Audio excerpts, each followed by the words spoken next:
अस्सलामुअलैकुम बच्चों, कैसे हैं आप? ठीक है, खैरियत से बच्चों। आज इंशाल्लाह एक्सरसाइज 7.1 का क्वेश्चन नंबर 16 करेंगे। ये भी बहुत इंपॉर्टेंट क्वेश्चंस में से है बेटा। चले आ जाए, इसको सॉल्व करते हैं बेटा। इसके अंदर इंटरनल डिवीजन का फार्मूला यूज़ होगा, जो मैं आपको पहले ही बता चुका हूँ। मैंने आपसे कहा था जब भी वो आपसे कहे ना कि डिवीजन, तो या तो इंटरनल होगा या तो एक्सटर्नल होगा, दोनों में माइनस और प्लस का फ़र्क है बस। तो बेटा अगर जब कभी भी जिक्र ना करें इंटरनल का ना एक्सटर्नल का, तो समझ जाओ इंटरनल की बात हो रही है। ठीक है जी। अब आप देखिए बेटा क्या कह रहा है, the line segment. Line segment के बारे में मैं पहले ही बता चुका हूँ कि लाइन सेगमेंट क्या होती है कि एक फिक्स पॉइंट्स होते हैं शुरू में भी और आखिरी में भी, जिसका नाम यहाँ पर P है और यहाँ पर Q है। इसमें होता है लाइन सेगमेंट ज्वाइनिंग P और Q, ये पूरी लाइन है, यहाँ से लेकर यहाँ तक एक पूरी लाइन। और ये कार्टेशियन कोऑर्डिनेट है, ये x एक्सीस है और ये बेटा y एक्सीस है। ठीक है बेटा, सही। और ये ओरिजिन होता है जी। तो बेटा P और Q एक लाइन सेगमेंट है, जो हमने कहा बोलता है इस cut by x and y axis. बोलते हैं वो लाइन जो है ना कट कर रही है x एक्सीस को, y एक्सीस को। तो देखो ये y एक्सीस है, पूरी लाइन यहाँ कट कर रहा है, देख रहे हो ये लाइन ये भी कट कर रही है। और ये लाइन जो है ना जैसे x एक्सीस है तो यहाँ कट कर रही है। तो A एंड B में, तो मैंने इस पहले वाले पॉइंट को A बोल दिया, दूसरे वाले पॉइंट को B बोल दिया, मेरी मर्जी। Respectively find the ratio in which A and B यानी डिवाइड PQ। यानी अब देखो डिवाइड PQ को कौन डिवाइड कर रहा है? PQ यहाँ से लेकर यहाँ तक एक डिस्टेंस, एक लाइन सेगमेंट है, उसको डिवाइड कर रहा है y एक्सीस। एक रेशो हो गया अलग। देखो यहाँ कुछ हिस्सा बचा, यहाँ कुछ हिस्सा बचा। फिर अगर x की बात की जाए, x देखो यहाँ से डिवाइड कर रहा है, वहाँ छोड़ रहा है, यानी दो हिस्सों में डिवाइड हो रहा है, एक x एक्सीस पर और एक y एक्सीस पर। यहाँ तक क्लियर है। अब आप बोलेंगे सर ये पॉइंट समझ में नहीं आया जी। जब देखो बेटा मैंने आपसे कहा जब भी कोई लाइन x एक्सीस पर कट होती है वहाँ y इंटरसेप्ट हो जाता है। इंटरसेप्ट का मतलब जीरो हो जाता है। अगर ये x एक्सीस है, ये लाइन आई इधर जिसे टकराई, y क्या हो जाता है? जीरो, क्योंकि हर जगह x एक्सीस की लाइन हो जाती है ना बिल्कुल स्ट्रेट, तो y वहाँ इंटरसेप्ट हो जाता है, ख़त्म हो जाता है। तो x, 0 का मतलब है कि x तो x है लेकिन y क्या हो गया आपका? जीरो हो गया। इसी तरीके से जब y एक्सीस पर आता है तो पहले आपको पता है x लिखा जाता है, बाद में y लिखा जाता है। तो जब y एक्सीस की बात आती है तो x क्या हो जाता है? जीरो हो जाता है और y का y रह जाता है। तो ये रहा, यहाँ पर x बच जाता है, x पहले लिखा जाता है इसलिए, और y जीरो हो गया और y एक्सीस पर x जीरो हो जाता है। यहाँ तक उम्मीद करता हूँ बात समझ में आ गई होगी। अब देखिए बेटा बात सुने, अब हमें रेशो मालूम करना है। क्या मालूम करना है? रेशो। अब बेटा रेशो का एक फार्मूला क्या है हमारे पास? m/n। अब बेटा m/n निकालने के लिए हमें सबसे पहले क्या निकालना है? सवाल बनता है ना, क्या निकालना है?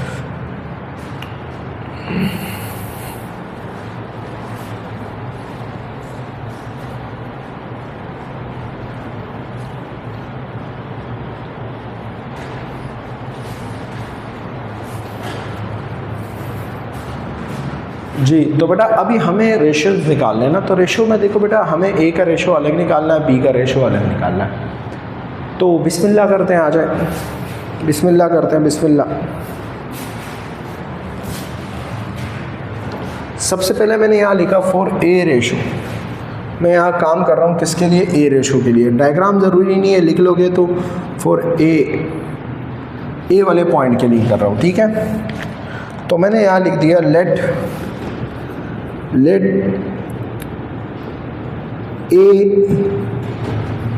पे क्या है? 0, y 0, y is the division, is the cut point of PQ का कट पॉइंट है, सॉरी PQ का कट पॉइंट है। यहाँ तक क्लियर है बेटा? समझ में आ गया? लेट P क्या है? अच्छा एक और बात sorry, A 0, point is the cut point, यहाँ कट कर रहा है at PQ in the ratio का निकालना है ना हमें, तो रेशो निकालना है क्योंकि उसने बोला था कि find the ratios in which A and B divide P। In the cut की जगह आप डिवाइड भी लगा सकते हो, मर्जी आपकी है।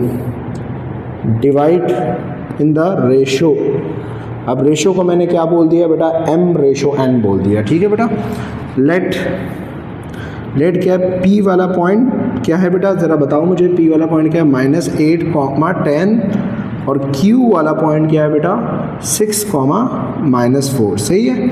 इक्वल ये हो जाता है x1 y1 और बेटा ये हो जाएगा x2 y2। आपको पता है ये ज़रूरी नहीं है स्टेप लिखना, लेकिन आपकी मोहब्बत में लिख रहा हूँ ताकि आपको समझ में आ जाए बेटा। यूजिंग, अब बेटा फार्मूला कौन सा यूज़ करेंगे डिवाइड का, मैंने आपको बोला यहाँ कहीं इंटरनल हुआ एक्सटर्नल हुआ, नहीं, आपको खुद पता लग रहा है इंटरनल ही है, लेकिन बहरहाल जिक्र नहीं है तो आपने रट्टा मारना है इंटरनल।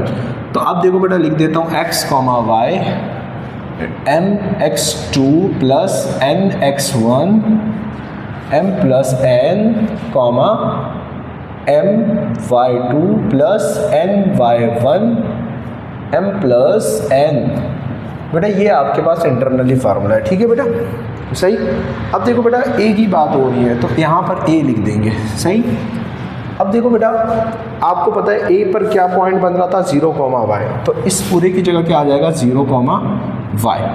सर ये क्या कर दिया आपने बेटा, बात सुनो तवज्जो से। हमें ये पॉइंट मालूम है जहाँ से कट हुआ है और उसको हमने क्या बोला है, 0, में, और आपको पता है ये डिवीजन पॉइंट होता है, हमें मालूम है ये रहा। हमें तो रेशो चाहिए, m और n चाहिए।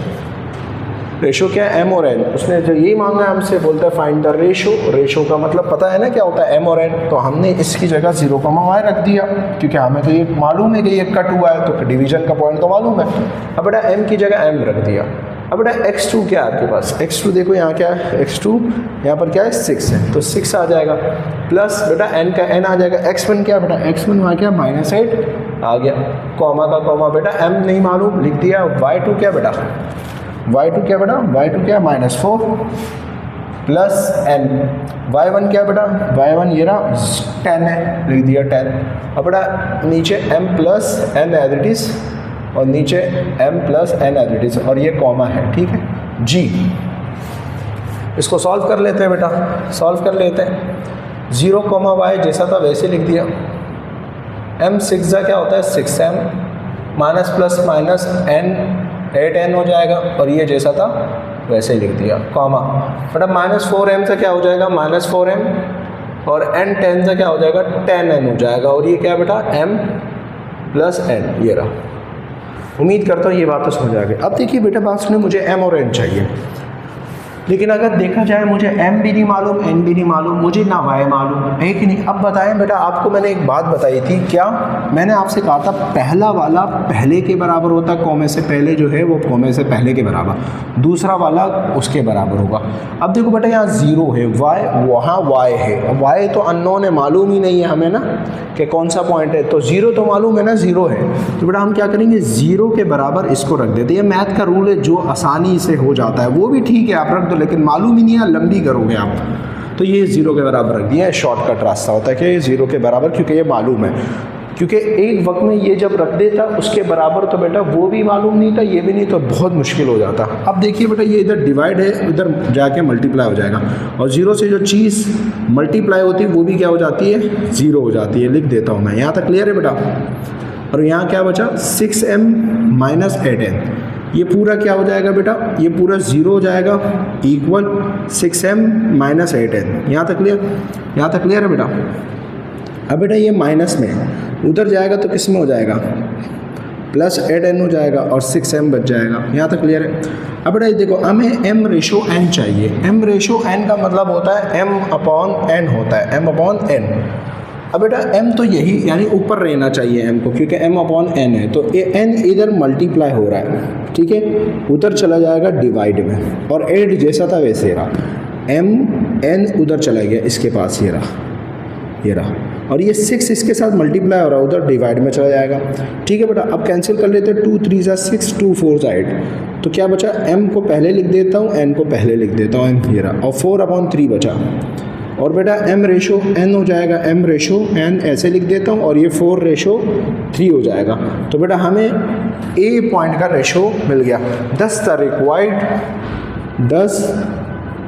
The required ratio of a point is 4 ratio 3, ये ए पॉइंट पे रेशो मिल गया हमें कि यार ये इस रेशो से कटा होगा, यानी आधा हिस्सा वहाँ, कुछ हिस्सा वहाँ, कुछ हिस्सा वहाँ। समझ में आ गई बात बेटा। अब आ जाते हैं बी पॉइंट का रेशो निकालने के लिए, ठीक है बेटा।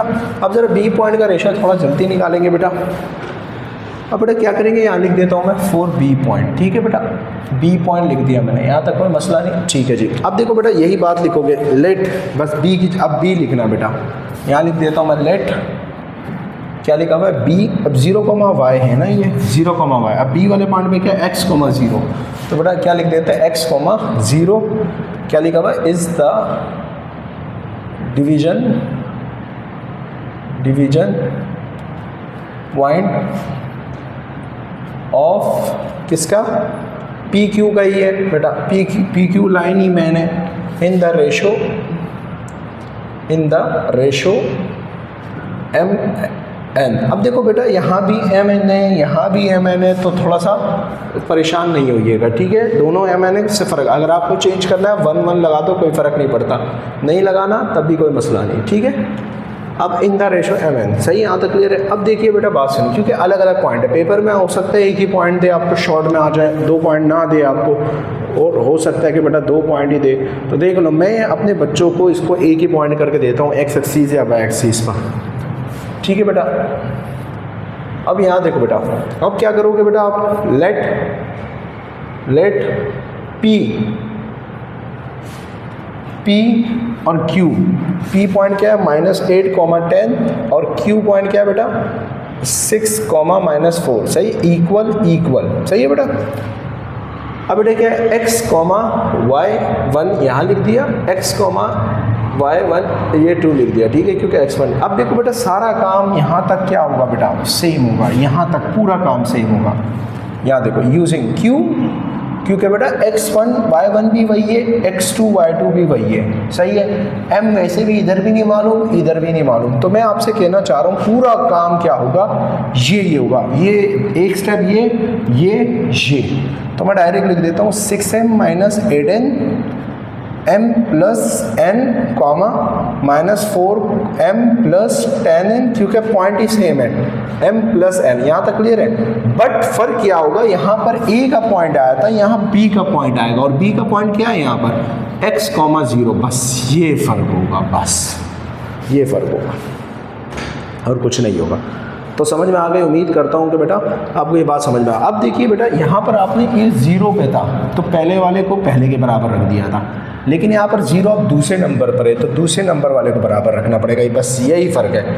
0 रखा, वहाँ भी 0 रखा, लेकिन इसके बराबर रखा क्योंकि पहला वाला था, अब ये दूसरा वाला है, दूसरे वाले के दूसरे ही होगा, बस यही फ़र्क है। दोनों का आंसर क्या आएगा, सेम आएगा। देखो क्योंकि वहाँ y 0 था, इसलिए y वाले पॉइंट रख दिए। अब देखो बेटा ये पूरा इधर डिवाइड हो रहा है, उधर जाएगा 0 से क्या हो जाएगा, मल्टीप्लाई होकर 0 बना देगा, -4m + 10n। अब बेटा ये माइनस में है, ये वाला क्या था, माइनस में था, तो आपने इसको उधर भेज दिया था ऐसे ही। अब ये माइनस में, तो आप उसको उधर भेजोगे तो क्या हो जाएगा, प्लस में हो जाएगा, और ये जैसा था वैसे रहेगा। अब बेटा m जैसा था वैसे ही आ गया, n इधर मल्टीप्लाई हो रहा है, उधर जाके क्या हो जाएगा, डिवाइड, और 10 जैसा था वैसे लिख दिया, 10 जैसा था वैसे लिखा, n इधर मल्टीप्लाई होता है और डिवाइड। अब 4 के साथ m मल्टीप्लाई हो रहा है, वो इधर आ जाएगा, यानी ये इसके नीचे आया और ये इसके नीचे आया। अब बेटा m लिख दिया अपॉन n लिख दिया, 2 2 ज़ा 2 5 ज़ा, तो 5/2 आ गया, यहाँ तक क्लियर। अब यहाँ लिख देते m/n बराबर किसके हो जाएगा, 5/2 के। तो बेटा ये आपके पास दूसरा पॉइंट आ गया, तो यहाँ लिख दो 10 the required ratio of B is 5:2। बस अगर आपकी बुक पे पीछे उन्होंने ऐसे लिखा हुआ है डायरी करके 5:2 एंड 4:3, तो ये भी देख लो, आपकी मर्ज़ी है, नहीं तो ये भी सही है। उम्मीद करता हूँ बेटा ये क्वेश्चन आपकी खोपड़ी में आ गया होगा, और बड़ा ही अजीब क्वेश्चन था लेकिन आसान बहुत है। इजाज़त चाहता हूँ, अस्सलाम वालेकुम।